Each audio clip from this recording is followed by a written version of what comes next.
Hello dear student. Good morning. आप लोग कैसे हैं? उम्मीद करते हैं आप लोग बहुत अच्छे होंगे। आइए आज हम लोग शुरू करते हैं इंटरमीडिएट इतिहास विषय में। टॉपिक भक्ति और सूफी परंपराएं। तो सबसे पहले भक्ति को हम लोग देखते हैं। भक्ति शब्द की उत्पत्ति भज धातु से हुई है, जिसका अर्थ है सेवा करना या भजना, अर्थात श्रद्धा और प्रेम पूर्वक इष्ट देव के प्रति आसक्ति रखना, प्रेम रखना ही क्या होता है? भक्ति। व्यास ने पूजा में अनुराग को ही भक्ति कहा है। वास्तव में भक्ति 9 प्रकार की होती है: श्रवण, कीर्तन, स्मरण, पाद सेवन, अर्चन, वंदन, दास, साख्य और आत्मनिवेदन।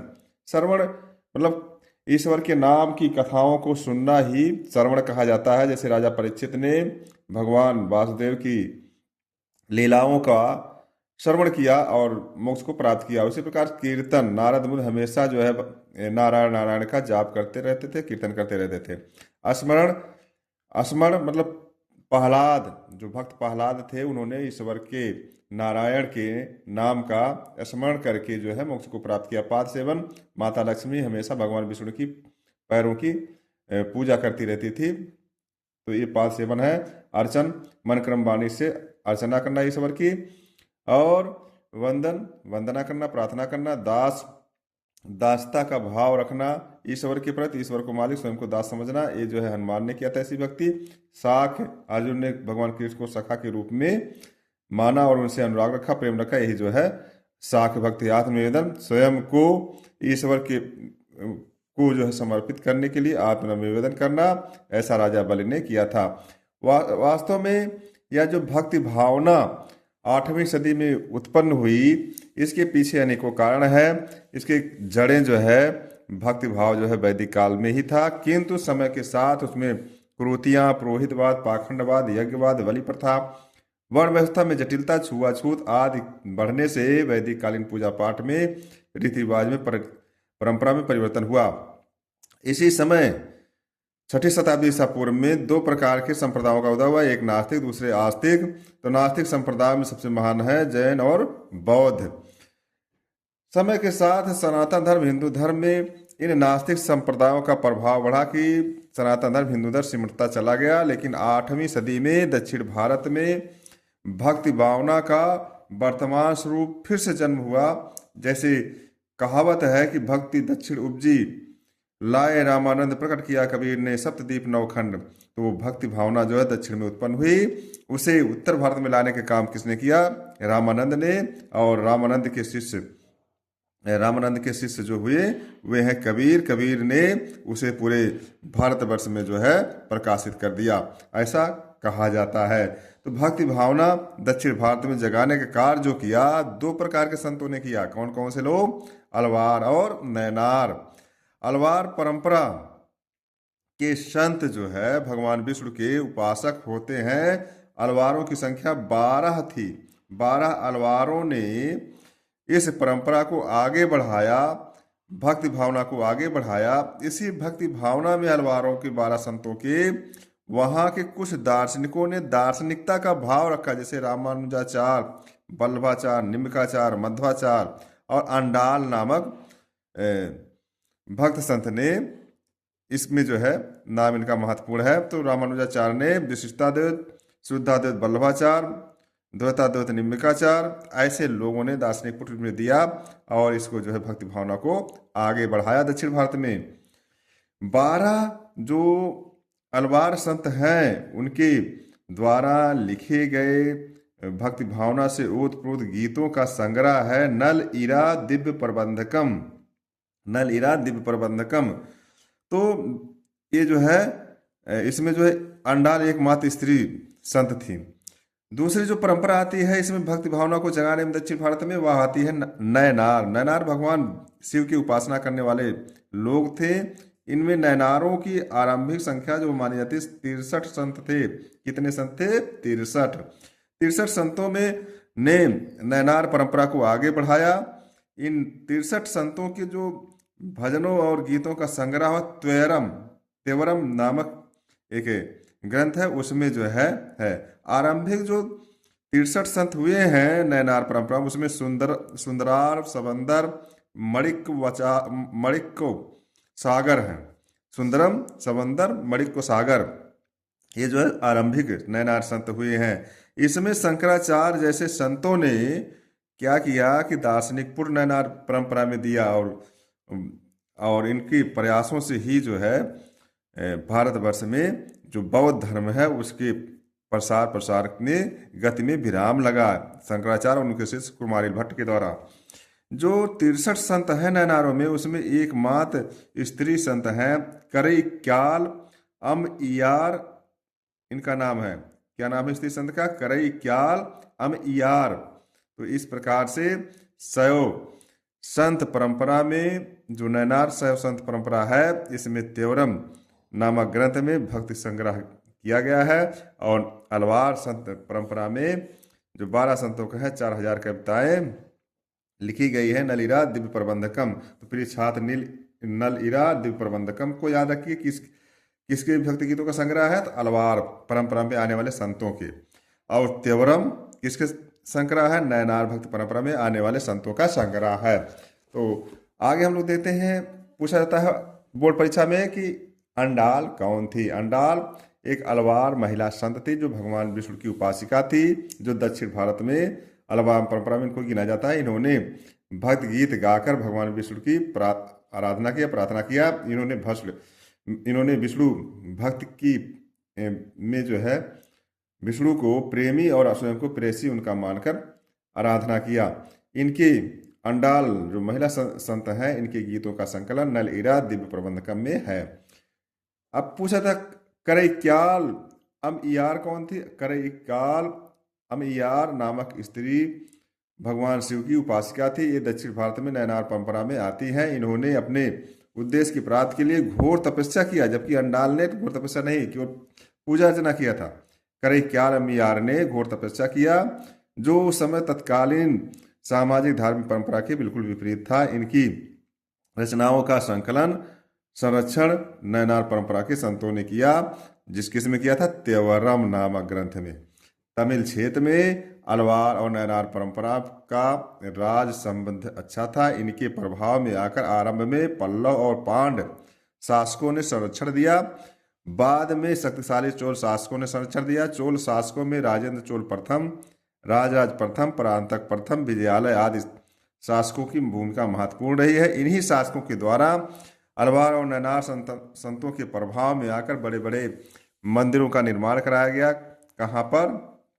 चिदम्बरम और तंजावुर, जिसे तंजौर कहते हैं, गंगईकोट, चोलपुरम नामक शहरों में मंदिरों का निर्माण किया गया। जैसे बृहदेश्वर मंदिर किसने बनवाया? राजराज प्रथम ने बनवाया था। कहाँ बनवाया था? तंजौर में। तो सबसे बड़ा मंदिर भारत का था, लेकिन अब तो और भी मंदिर बन गए हैं, उसका स्थान ले लिए हैं, लेकिन वह मंदिर अभी भी भव्य है। मंदिरों में भगवान की मूर्तियों की भी स्थापना की गई। इसकी भी द्रविड़ परंपरा में, मंदिरों का निर्माण द्रविड़ परंपरा में हुआ और मूर्तियों का निर्माण भी उसी शैली में बनाया गया। आइए हम लोग बात करते हैं कर्नाटक क्षेत्र में, कन्नड़ क्षेत्र में जो अलवार नयनार संतों की तरह से परंपरा वहाँ स्थापित हुई, उसे शैव परंपरा में गिना जाता है। वहाँ पर स्थापना करने वाले वासव वन्ना के नेतृत्व में आंदोलन चला और उन्होंने वीर शैव या लिंगायत मत की स्थापना किया। वासव वन्ना वास्तव में कलचुरी राजा के दरबार में मंत्री थे, लेकिन उनका उस कार्य में दिल नहीं लगा, इसीलिए उन्होंने वह कार्य छोड़ करके भगवान की आराधना में अपना मन लगाया।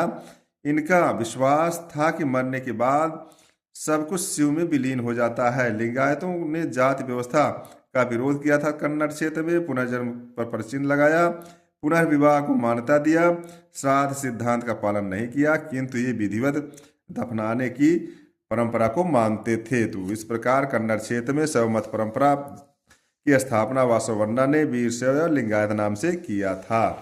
आइए हम लोग देखते हैं कि जो दक्षिण भारत से उत्तर भारत में भक्ति को लाने का सेतु का काम किया है, उनका नाम है रामानंद।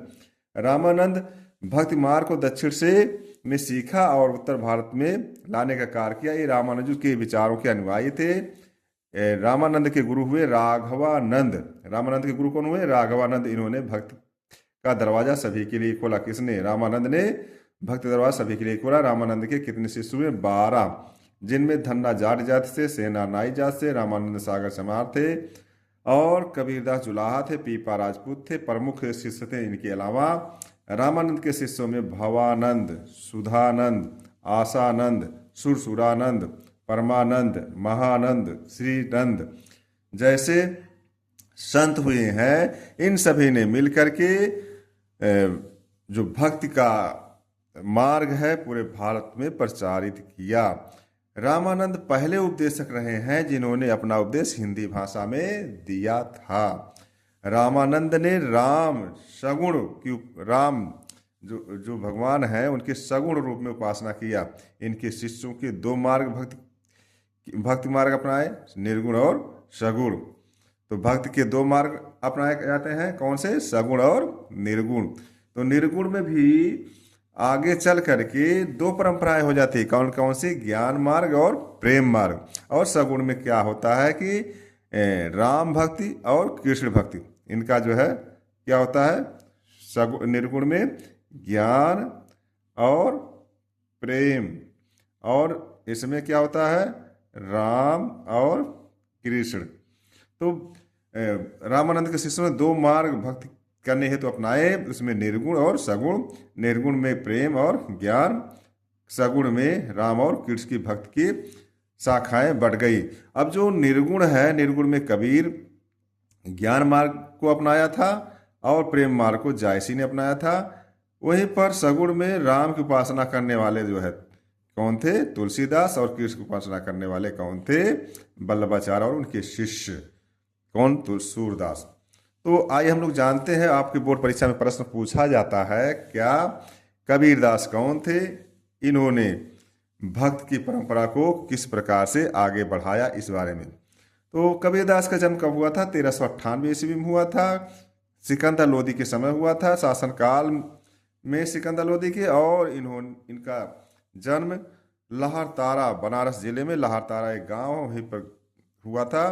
कहा जाता है इनका जन्म एक विधवा ब्राह्मणी के गर्भ से हुआ था। लोक लाज के डर से विधवा ने कबीर को एक लाहौर तालाब के किनारे छोड़ दिया था। वहां पर नीमा और नीरू नामक 2 दंपति ने कबीर को प्राप्त किया और उनका पालन पोषण किया। और 1518 ईस्वी में मगहर में, जो आज संत कबीर नगर जिले में है, कबीरदास को यहाँ पे निर्वाण प्राप्त हुआ। कबीरदास भक्ति आंदोलन में हिंदू मुस्लिम समन्वय के पैगंबर कहे जाते हैं। कबीरदास भक्ति आंदोलन में हिंदू मुस्लिम समन्वय के पैगंबर कहे जाते हैं। इन्होंने जात पात, छुआछूत, मूर्ति पूजा, पाखंडवाद, पुरोहितवाद, अवतारवाद आदि का विरोध किया। कबीरदास की वाणियों का संग्रह उनके शिष्य धर्मदास ने किया कबीर ग्रंथावली नाम से, जिसमें साखी शब्द रामायणी शीर्षकों में संकलन हुआ था। इसमें जो है उन्होंने हिंदू और मुसलमानों दोनों को फटकार लगाया और गुरु की महिमा का गुणगान किया।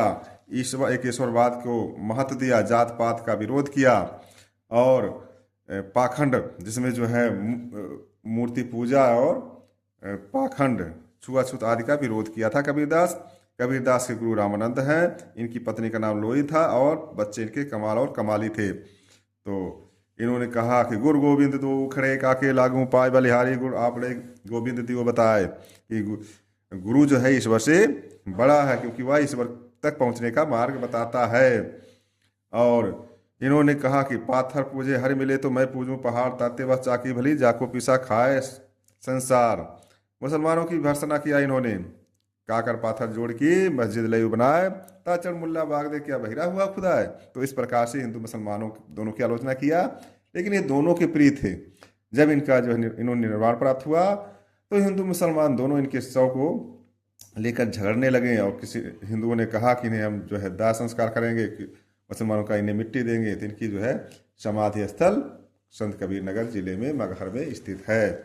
आइए हम लोग जानते हैं कबीर के समकालीन एक और संत हुए हैं पश्चिम भारत में, जिनका नाम है गुरु नानक। गुरु नानक का जन्म 15 अप्रैल 1469 ईस्वी में तलवंडी, आज जो ननकाना साहब नाम से जाना जाता है, यह पाकिस्तान में स्थित है। यहाँ पर एक खत्री परिवार में हुआ था। इनके पिता का नाम मेहता कालू, माता का नाम त्रिपिता था। इनका सुलक्षणी नामक स्त्री से विवाह हुआ, जिनसे जो है 2 बच्चे हुए, लक्ष्मीदास और श्रीचंद। लक्ष्मीदास और श्रीचंद। इनकी मृत्यु 22 सितंबर 1539 ईस्वी में करतारपुर साहब पाकिस्तान में हुआ था। आप पहले भारत था तो पाकिस्तान बढ़ गया, इसलिए चला गया पाकिस्तान क्षेत्र में। गुरु नानक कबीरदास के समकालीन थे। गुरु नानक एक ईश्वरवाद का उपदेश दिया, एक गुरु की महत्ता को अधिक बल दिया, ईश्वर को गुरु के रूप में उपासना किया, स्वयं को उनका शिष्य बताया। इसी शिष्य से ही इनके अनुयायी सिख कहे गए। गुरु नानक ने भी पाखंडवाद, अवतारवाद, पुरोहितवाद, छुआछूत, जात पात का विरोध किया। इन्होंने सिख पंथ की स्थापना किया। इस सिख पंथ में 10 गुरु हुए। पहले गुरु स्वयं गुरु नानक ही थे, जिन्होंने इस पंथ की स्थापना किया, लंगर पंगत आदि जैसी प्रथाओं को शुरुआत किया। इनके शिष्य हुए लहना जो गुरु अंगद के नाम से दूसरे शिष्य हुए, और तीसरे शिष्य हुए अमरदास के बाद हुए गुरु रामदास। 5वें गुरु हुए गुरु अर्जुन देव। गुरु अर्जुन देव ने अपने स्वयं और स्वयं से पूर्व आने वाले सिख परंपरा में गुरुओं तथा समकालीन उस समय के जितने भी संत थे, सभी की वाणियों का संग्रह पंजाबी भाषा में आदि ग्रंथ नाम से किया। गुरु अर्जुन देव ने, जो गुरु रामदास ने अमृतसर शहर बसाया था, उसमें एक जो है तालाब था अमृतसर, उसी अमृतसर के किनारे हर मंदिर की स्थापना किया गुरु अर्जुन देव ने। और हर मंदिर में राजा रणजीत सिंह के समय में स्वर्ण जड़ित हो गया, तो यह स्वर्ण मंदिर कहा जाने लगा। अर्थात स्वर्ण मंदिर या हर मंदिर की स्थापना किसने किया था? गुरु अर्जुन देव ने। और आदि ग्रंथ का संकलन किसने किया था? गुरु अर्जुन देव ने। छठे गुरु हुए गुरु गोविंद सिंह, हर गोविंद सिंह। और 7वें गुरु हुए गुरु हरराय। 8वें गुरु हुए हरि कृष्ण। 9वें गुरु हुए गुरु तेग बहादुर। 10वें गुरु हुए गुरु गोविंद सिंह। गुरु गोविंद सिंह ने 1699 में खालसा पंथ की स्थापना किया था। कहा जाता है कि गुरु नानक बहुत से देशों की यात्रा किया, जिनमें जो है मक्का, मदीना, चीन, लंका, मिस्र, काबुल, मध्य एशिया आदि क्षेत्रों का भ्रमण किया था। और इन्होंने पंचमेल खिचड़ी, जिसमें बहुत सी भाषाओं को में शब्द आते हैं इनके वाणियों में, उन वाणियों में जो है लोगों को ज्ञान दिया। और इनके पंथ को या मार्ग को सिख मार्ग कहा गया है। तो इस प्रकार से सीखे हम लोग कबीर और नानक के बारे में। आइए हम लोग जानते हैं एक और भक्ति मार्ग को स्थापित करने वाले आचार्य, जिनका नाम है वल्लभाचार्य। वल्लभाचार्य भगवान कृष्ण के भक्त के प्रचारक थे। इन्होंने पुष्टि मार्ग को प्रचुरता मार्ग भी कहते हैं, की स्थापना किया था। इनका जन्म बनारस में 1497 ईस्वी में हुआ था। इनके पिता का नाम लक्ष्मण भट्ट, माता का नाम एल्लमगरु था। ये तेलंग ब्राह्मण थे। इन्होंने शुद्धाद्वैत का समर्थन किया। वल्लभाचार्य ने मथुरा में गोवर्धन पर्वत पर श्रीनाथ जी भगवान कृष्ण की एक विशाल मंदिर की स्थापना की। इस मंदिर में प्रार्थना करने हेतु एक मंडली तैयार किया। इनके 4 शिष्य थे, जिनका नाम है सूरदास, कुंभन दास, कृष्णदास, परमानंद दास। और इनके पुत्र विठल नाथ के 4 शिष्य हुए, नंददास, चतुर्भुज स्वामी, गोविंद स्वामी, क्षीर स्वामी। तो इस मंडली में एक संख्या हो गई 8, और इसे 8 साप कहा गया है। इनमें सबसे श्रेष्ठ हुए सूरदास, जिन्होंने नित्य नए छंद लिख करके ब्रज भाषा में श्रीनाथ जी की मंदिर में पूजा अर्चना संगीतमय ढंग से करते थे। इनके लिखे गए छंदों का संग्रह है सूर सागर, सूर सरावली, साहित्य लहरी। ये रचनाएं हैं जो कि ब्रज भाषा में संकलित हैं। तो इस प्रकार से प्रिय छात्र छात्राएं, जो बोर्ड परीक्षा में आने वाले सभी विषय वस्तुओं पर जो भक्ति आंदोलन के अंतर्गत आ सकते हैं, उसको हमने पढ़ा। आप लोग हिंदी में पढ़ेंगे कबीर, सूर, तुलसी, जायसी, इनके जो है रचनाओं और किस भाषा में किया है, इसको वहाँ से सीखें, पढ़ें और अपने भाषा शैली में पढ़े हुए विषय वस्तु को लिखें। बोर्ड परीक्षा की तैयारी में करें और अच्छा मार्क लाएं। Best of luck. Thank you.